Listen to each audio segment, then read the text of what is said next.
Hey, what's up, everybody? I want to welcome you to another episode of the Dreamerspro Daily Recap, where we give you a recap of all of the hot topics that we covered that day. You can catch them in their long format and also catch it fully streaming for free on Apple Podcasts.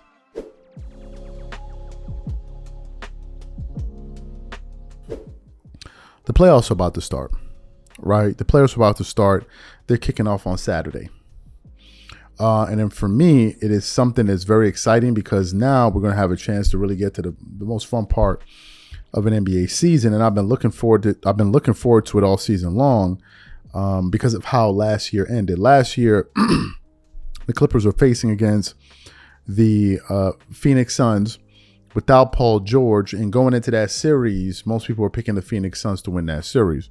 But after the first game and the 38 points and the show that Kawhi Leonard put on, he put the league on notice, like, this could arguably be the best player in this tournament. And then game 2, he scored 30. And then after that, all of a sudden, we heard that Kawhi Leonard is going to be out.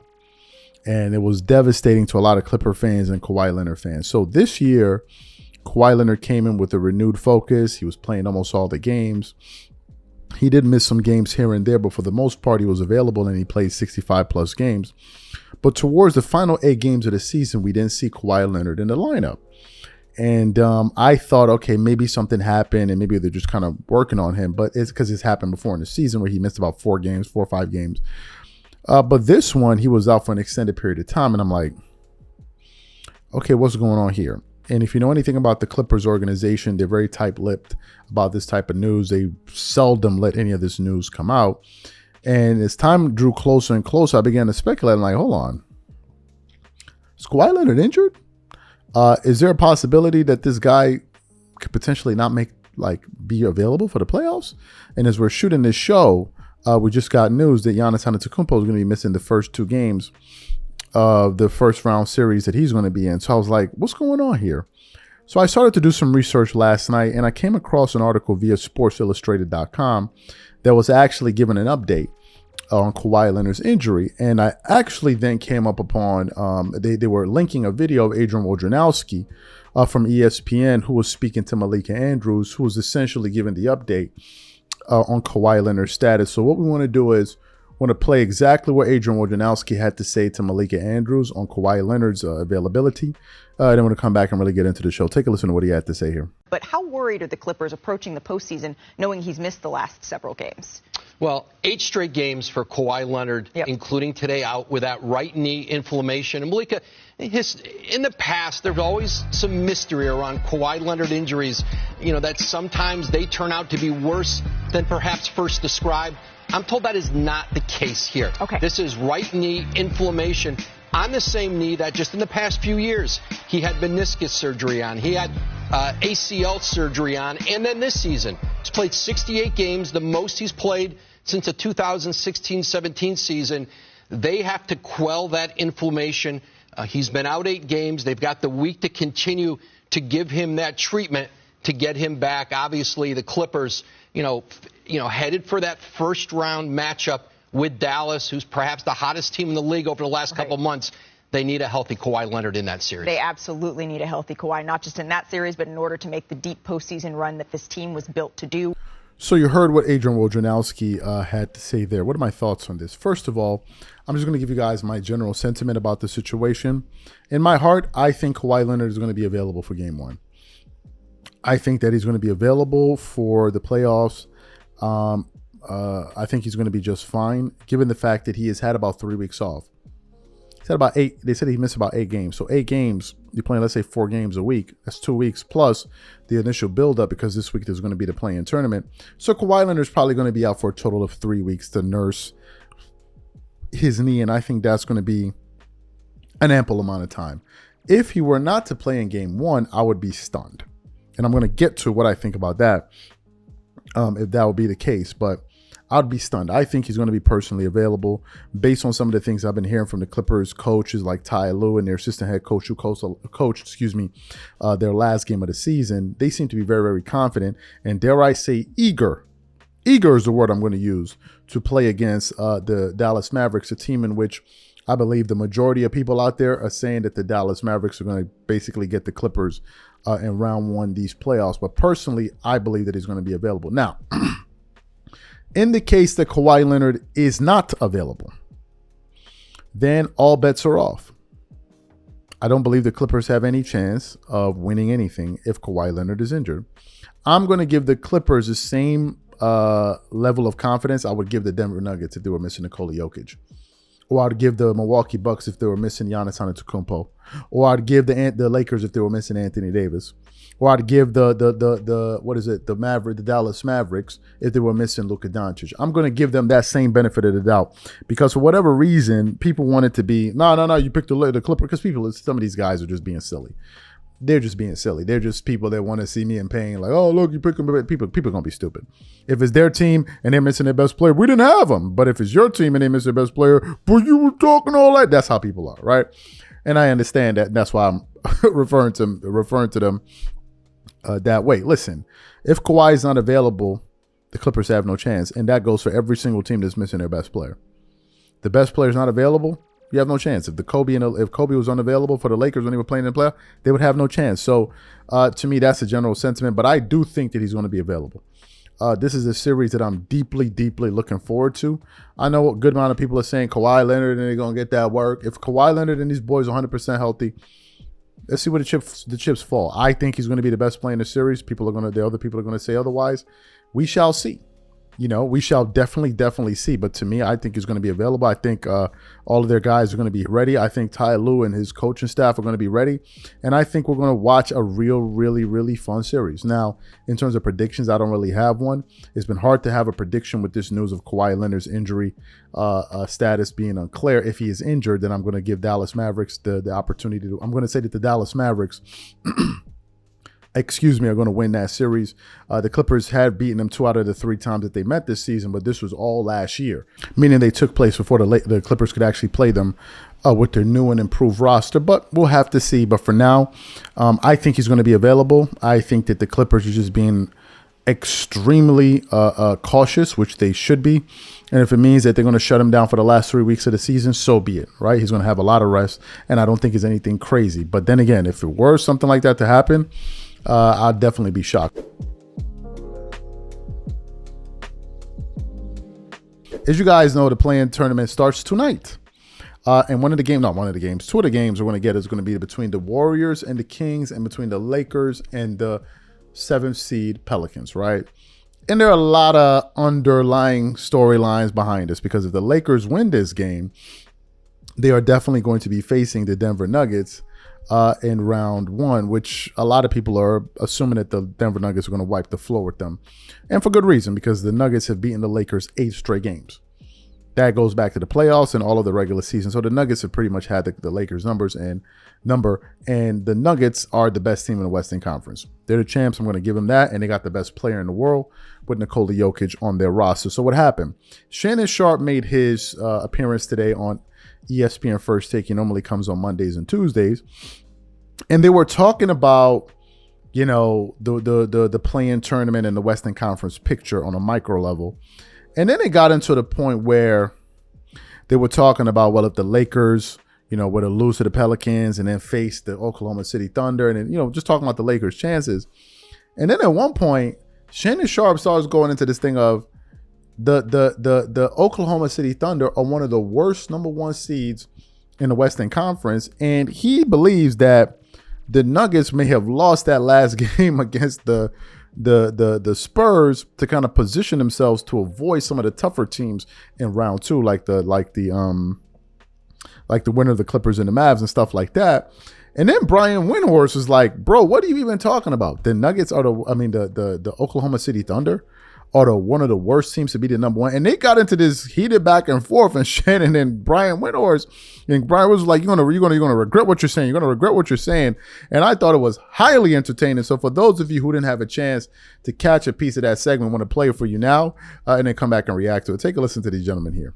The bigger point is this. I don't like the question you posed to Wendy. Of course they shouldn't do it. Of course they shouldn't do it, Wendy. I was saying, might they?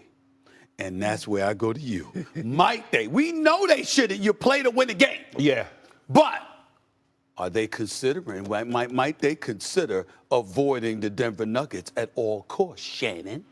No, I don't think you, because it goes against everything that you're taught to do as a professional athlete, or as any athlete. You play to win the games. I think the thing is, I think the Nuggets had a strategic meltdown against San Antonio because they knew in the second round they would possibly be matched up against the Clippers or the Mavericks, which posed them a huge threat. Sure, I believe that's what happened, but I believe the Lakers. You think they botched that game? That was a disastrous loss for them. There's no way. They're not afraid of anybody.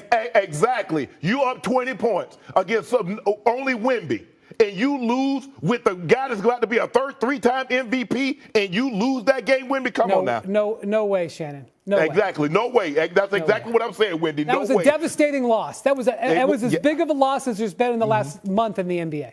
The whole year.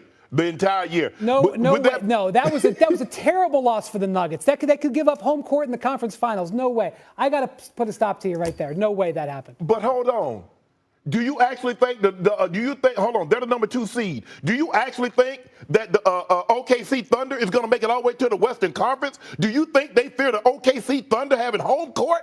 Really? I don't think they fear anything. This might be the weakest number 1 seed in the wow. NBA. The disrespect That's very disrespectful, Shannon. That's very disrespectful. Give me the weakest number 1 seed. Weakest. Oklahoma City, led by Shai Gilgeous-Alexander, the MVP. 22 well behind it. Smell like Similac. Okay, you can bite the line all you want to, but this brother averaged 30. This is the weakest number 1 seed that we've seen. You're going to eat these words, man. I'm going to tell you something. I'm just going to look. I'll give you a chance to take it back. This is a good team. Is it the 2017 Warriors? No, it's not. But that's a good team. This is the most competitive the Western Conference has been in 15, 20 years. The 10th seed Warriors are a great team. I'm telling you, they are a really good team. How great are you if you're the 10th seed? And the Thunder, that's what I'm saying. Look how good these teams are. The Warriors went 27-12 in the second half of the season. They're 10th. What does it say to you that the Thunder won that conference? They didn't just fall into that. I agree that they're young and they're inexperienced and they don't have great size. But I'm gonna tell you, man, be careful because you're gonna regret those words. They're a good team, man. They've had a great season.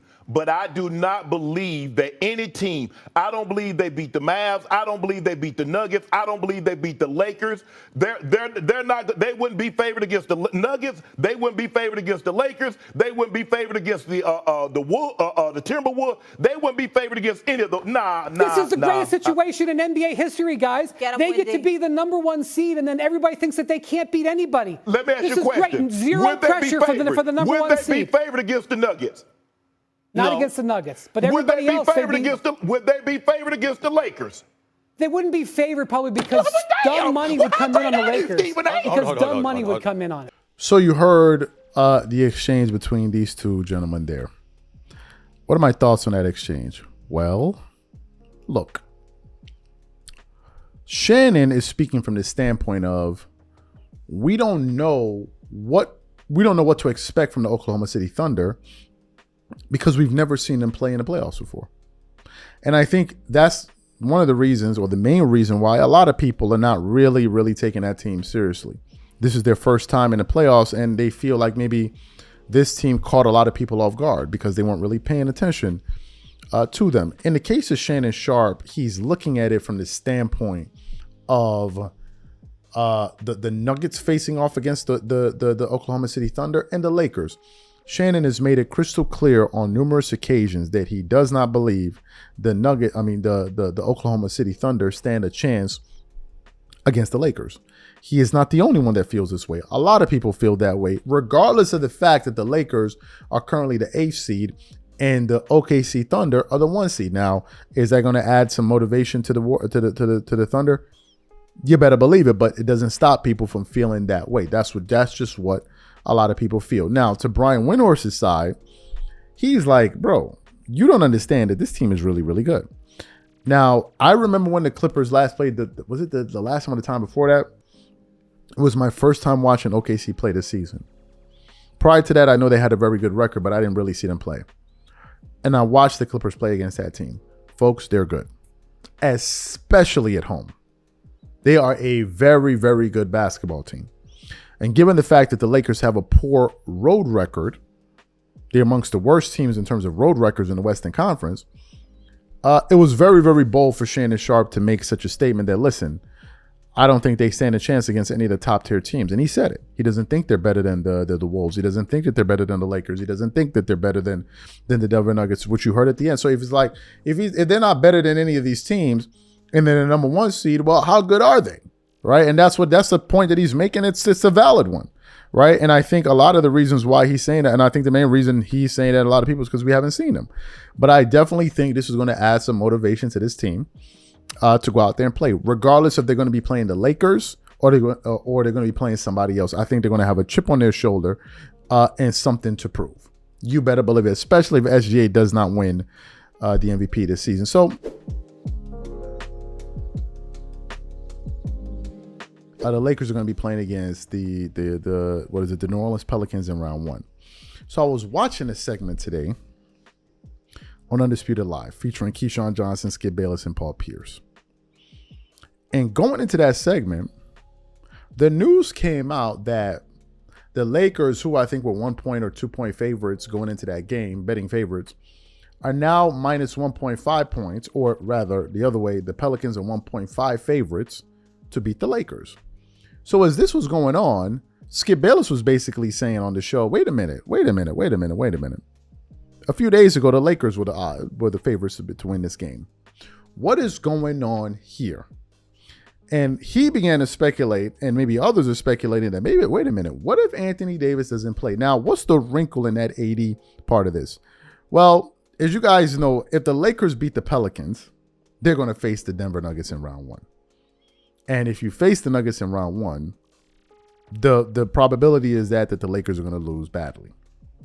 Everyone feels that way. However, there's certain people out there that feel that, oh, wait a minute, the Lakers should go ahead and try to get Denver first when they're not in rhythm and all of that stuff, and maybe you can beat them. I am not amongst that group.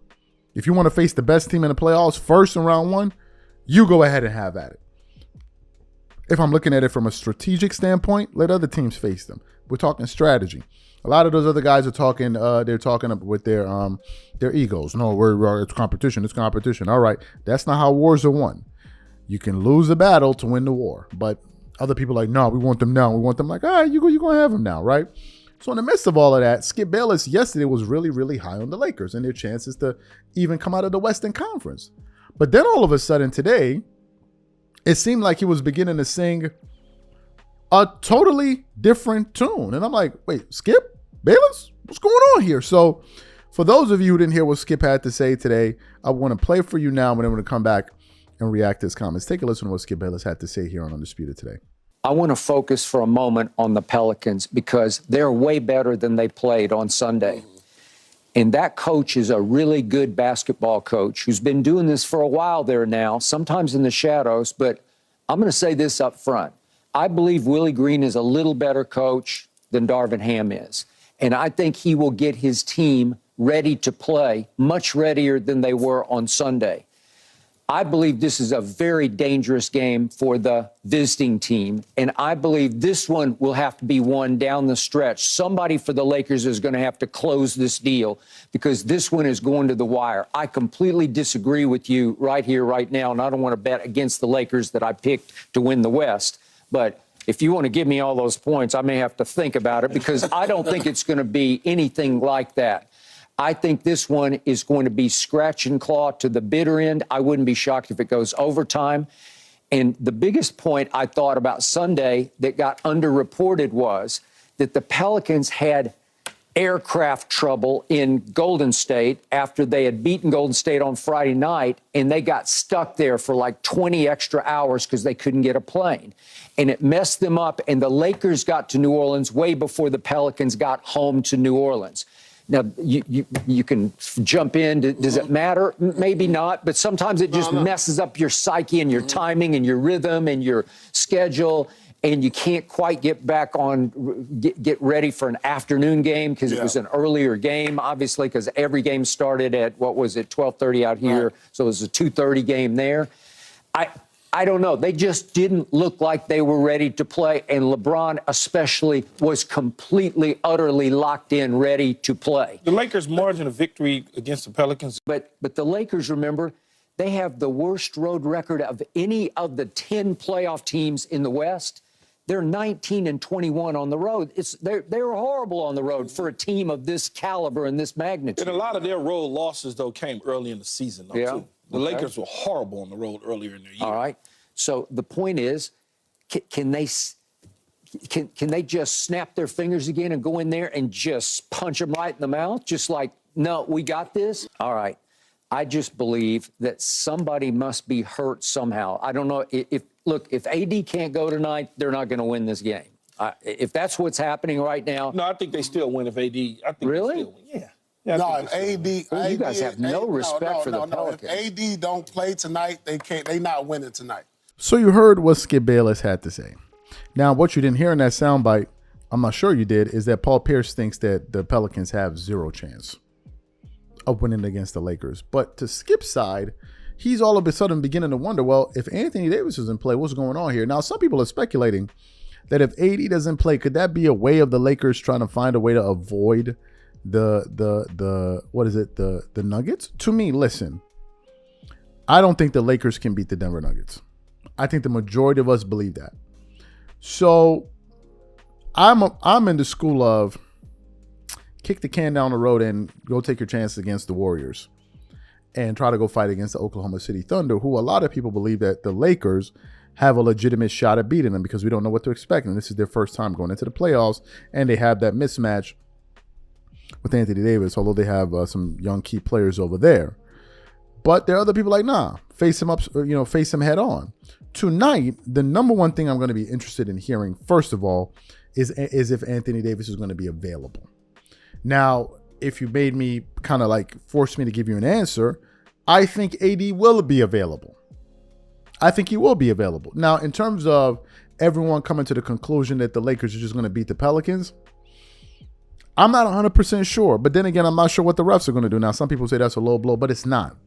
The reason is, do you guys know that the Lakers have the highest free throw differential of any team in the NBA at plus like 400? That's insane. That is insane. Now, some people will say, oh, well, it's because the Lakers drive a lot. Well, do they really? Do they really, really drive a lot? Why am I asking this question? Because the Lakers offense is a bit modified, and I'm going to tell you why. Let me just pull up something here. Anthony Davis stats to prove the such, because they're going to say, well, LeBron drives a lot and blah, blah, blah, blah, blah, blah, blah. LeBron this season is averaging 5 3-point attempts. 5.1, right? So it's a little bit down, but he's still averaging 5 3-point attempts. Now, let's look at Anthony Davis's stats for a second. I want to just prove something for a second. I understand, because a lot of people, because AD I know is a guy that doesn't like to play the 5. He doesn't like to play with a lot of contact, although he does, attack the rim. AD is a guy that also likes to shoot shots from the perimeter and shoot jumpers. Anthony Davis, in terms of, let's look at it by feet. Anthony Davis right now, in terms of distance, is shooting. Let me see. What is AD shooting? No, I'm just trying to see shooting, right. AD is attempting field goal attempts. AD is attempting by distance about 30% of his shots are coming from. AD has a balanced attack. AD has a balanced attack from various spots on the floor. So does LeBron. So to me, I'm not 100% sure that's true, but still it doesn't explain the differential of 400. That's insane. 400 plus 400? So if the refs are going to play a role, then anything is possible. For sure, I hate to bring it up, but that's what the data says. So to me, we'll have to wait and see. But I think I see a lot of people jumping ship on one ship and jumping off that ship and jumping on the other one.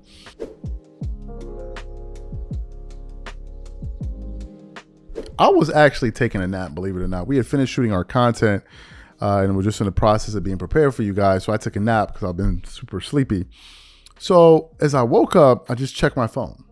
And I checked my phone and I saw a message from our group chat from our editor. He's like, did you see this? And I'm like, no, I did not.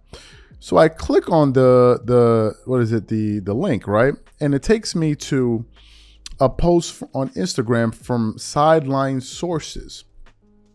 And in this post, it features Eddie House, who was also one of LeBron James's former teammates during his Miami Heat days.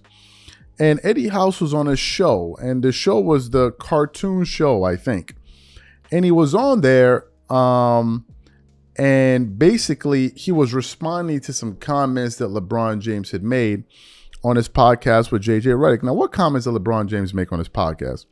During his sit down with JJ Redick on their new podcast called Mind the Game, LeBron was talking about why, the Miami Heat weren't able to deliver in 2011.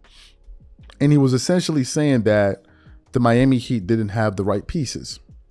And when he said that, some people got upset with him. And one of those people was Stephen A. Smith. Stephen A. Smith was like, no, you guys had enough to get to the NBA Finals. So you did have the pieces. He's like, the reason they didn't win the finals was because of you. You didn't show up. Not because you didn't have enough pieces. And it was something that really pissed off a lot of people at the time. And then, we talked about it. But apparently it seems like Eddie House was actually putting a name on it and basically calling out LeBron. And he was like, you're the reason we lost. So what we want to do is want to quickly play what Eddie House had to say in response to LeBron James, because it was fierce. And I'm going to come back and give you guys our thoughts. Take a listen to what Eddie House had to say here in response to LeBron James. And he just essentially blasted him. Take a listen to this. Okay, what he said. What I would say is this. Yeah. If we're going to point the fingers. Let's point it. We'll point the finger at the fourth quarter, collapsed every game that we had. Actually, you know what? It was 1-1, game 2. We were up. We collapsed in the fourth quarter. They tied it up. We win game 3. We go up 2-1. Right. We didn't win another game. So if we're going to, we're going to play the blame game. Let's play it. I wasn't out on the court. Right. Who was on the court? The man saying that the other guys wasn't getting Was it done. LeBron on the court in the fourth quarter? I don't know. You know what? He was, but he was. Hey, he was, but he wasn't. Yeah. So you heard what Eddie House had to say. Now, let me tell you what's hilarious. So I went to read some of the comments because this is always going to be gold. And one person said, get this, he used the Drake line, role players talking like starters, I hate it. Another person said, LeBron already said 2011 was on him. This conversation is redundant. Another person said, man, this was 13 years ago, Eddie. Another person said, LMAO, fans ain't gonna like this. Like it was Eddie House's fault LeBron could only score 8 points in the finals. Another person said, I don't think Eddie actually watched Braun said on the pod, LOL. Another person said, L post, LeBron took responsibility and you took this out of context to make it seem like he didn't. Another person said, Eddie is a freaking bum. And then some more people kind of went in there and went in on it. Here's the fact of the matter. As somebody that witnessed that finals, that was 100% on LeBron James. It was not on no damn role players. And somebody said bench players talking like starters, I hate it. You got starters blaming bench players, I hate it. Like that's basically what it was. LeBron in those finals was he was horrendous. One game he scored 24 points. Another game he scored 20 points. Another game he scored 17 points in the finals on 43% shooting. Another game he scored 8 points in the finals on 27% shooting. Another game he scored 17 in the finals. Now, his fans do, he got triple-double and 42% shooting. And a lot of those games, LeBron James totally disappeared in the fourth quarter.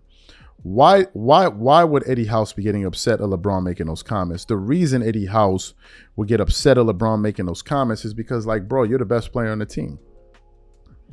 You're the best player on the team. How you going to talk about we didn't have enough help?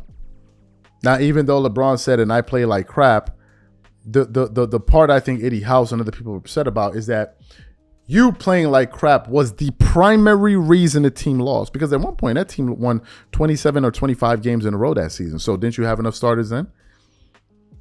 You had enough to go up. You had enough to go up in the finals. The fact of the matter is the difference in that series was that LeBron didn't step up to the plate. He didn't play well. That's the fact of it.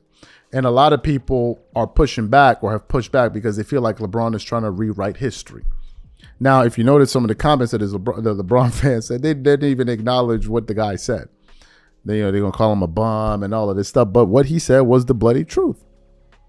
That was the bloody truth, right? But to me, to have Eddie House go out there and pretty much call him out by name, which is something you seldom see happen. So I don't know. They're going to make some cold phone calls and get Eddie House off of that show because I don't know what it's going to be. But, LeBron got to hold that L, man. He got to hold that L for real. Like, for real. That finals is the reason why a lot of people cannot take the GOAT debate seriously. Because, like, Jordan, that never happened to Jordan. Like, what are we talking about right now? So, whenever people try to bring up this GOAT debate, like, son, that never happened to Jordan. So why are we even having this conversation in the first place? Ridiculous.